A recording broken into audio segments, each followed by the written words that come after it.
suffering, corruption. Hey everybody, it's Party Elite, and today we've got the pre-order announcement for Total War 3 Kingdoms to talk about. The game is releasing on the 7th of March, and the Day 1 patch has just been announced, and it comes for free with the pre-order. Titled the Yellow Turban Rebellion, apart from crucial bug fixes, it gives us 3 additional warlords to lead on the grand campaign, and ties into the Yellow Turban Rebellion, after which the patch is named. Patch jokes aside, it's being classified as a warlord pack, and I'm curious what other classifications are being planned for DLC.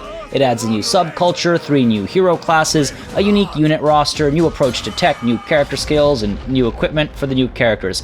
All that sounds well and good, but we don't yet know what it all means. I'm sure we're going to get answers in the near future, but unless I've been living under a rock, and granted my day job has been keeping me insanely busy lately, I don't think we've been shown how technology works for the base factions in the first place, let alone how a new approach might look. We've heard about the character focus countless times, but we haven't seen how the skills and equipment get implemented in campaign, and we've only seen a handful in battle. As for subcultures, what difference will that make outside of a few stat buffs and debuffs? I'm not saying that to poke fun at the listed features, but more to express that we don't know just how inventive CA may or may not get here.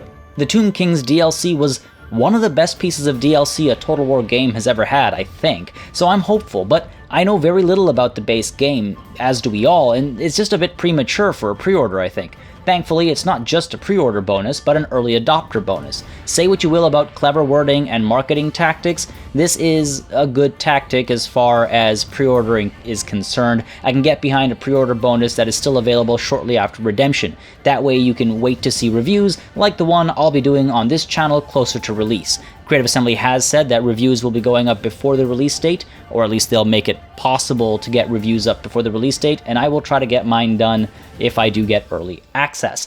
Now, what bothers me here is the fact that this content is clearly ready to go at launch and is being withheld to incentivize first week sales. From a marketing and advertising standpoint, I can't blame them, it makes sense. But from a consumer standpoint, it bothers me that without a full understanding of how the game's intricacies work, I'm being upsold a piece of DLC. We haven't seen the historical mode, we haven't seen the campaign map in action, and we haven't seen half the features the new DLC intends to increase the quantity of. We've arguably seen less than a quarter of the game in action. I thought CA turned over a new leaf with Norska. I liked what they did there. I mean, yeah, they kinda had issues with the implementation into Mortal Empires, but it was clever. Total War Warhammer users of the first game would get a little benefit for pre-ordering the second game. It was nice, and I understand why that tactic doesn't work for 3 Kingdoms, but I'd certainly hope that they wouldn't do a Warriors of Chaos all over again. That is to say, remove an important part of the setting only to sell it as Day 1 DLC. If it's ready to go, then put it in the game. I'd almost prefer if Blood DLC was packed into this offer. We all want Blood. We all know they can't make it free because of ratings, and yes, that does make a difference whether you want to believe it or not, but unless a package like that increases the rating as well, I'd prefer that route. I'm only getting like a $5 value for free, sure, as opposed to the 15 or 20 I imagine this DLC will cost standalone, but at least it's not this big chunk of the game that feels like it was subtracted just to be sold as DLC. Not saying that's the situation, just saying I understand why they're doing it. I just wish they did it better than that from a consumer perspective. Like supporting a charity with Thrones of Britannia, that was a really nice touch actually, or getting a discounted price if you pre-order early. Look, even the DLC is saying nah. We also haven't seen a price tag for the DLC on that note, though we have seen the price tag for the full game, and it's up there.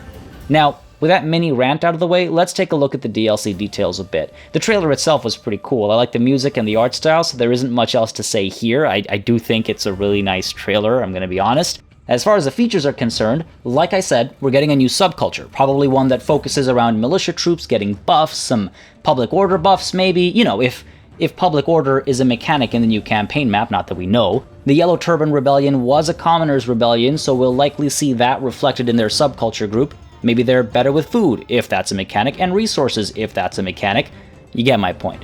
Now, the 3 Zhang brothers who led the Yellow Turban Rebellion are dead at the start of the campaign, leaving behind 3 significant enclaves led by He Yi, Gongdu, and Huang Shao. I've definitely butchered the name, sorry. I don't have my girlfriend to coach me as I record this, my apologies. Now, He Yi comes from the Yu province and falls under the new healer class of leader.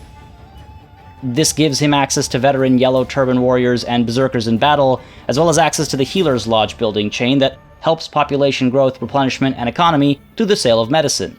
Gongdu is a veteran from the Changsha area, fielding former soldiers, guardsmen, and converted nobles in battle, while also being able to build hidden fort chain buildings to help increase after-battle loot and supplies to the Yellow Turban armies. Does this mean that the supply mechanic is back from Thrones of Britannia? I sure as hell hope it is. I'd love to see that re-implemented in a more intense ways. Huang Shao, the last of the three, is a scholar class from the Yu province. As a bit of a spiritualist, he's able to field religious fanatics, spiritual martial artists, and scholars in battle, while having access to the Gardens building that sounds like it buffs public order. Even saying this paragraph, I'm going off script here, just upsets me. I'm reading all these pieces of information, but they mean nothing to me. They mean nothing to me. What's the Healer's Lodge building chain? Where does it sit in the grand scheme of the game? What's a veteran compared to a... Anyway, I digress. Now, the sub-faction itself uses a mix of Han buildings and their own unique options. Isn't everything unique? The game's not out yet. And their tech tree is also built on reference to Dao scripture. Now, that's supposedly very different from other tech trees. I don't know. It looks like their victory conditions outside of a plain domination victory have something to do with constructing religious buildings and reaching milestones in the reading of the Book of Great Peace. Sure, I guess.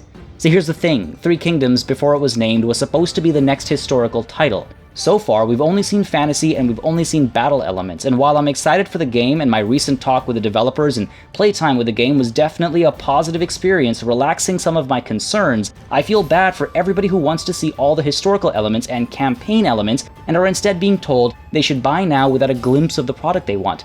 I'm excited for both halves of Three Kingdoms, romance and records. That's just me though, and I understand and know there are many out there who have already written the game and the whole series off because of the clear change in design direction since Warhammer. Now, don't get me wrong, I like the fantasy elements, but I also like the historical elements, and I want to see the historical aspect of Three Kingdoms before I'm asked or told to buy DLC for it.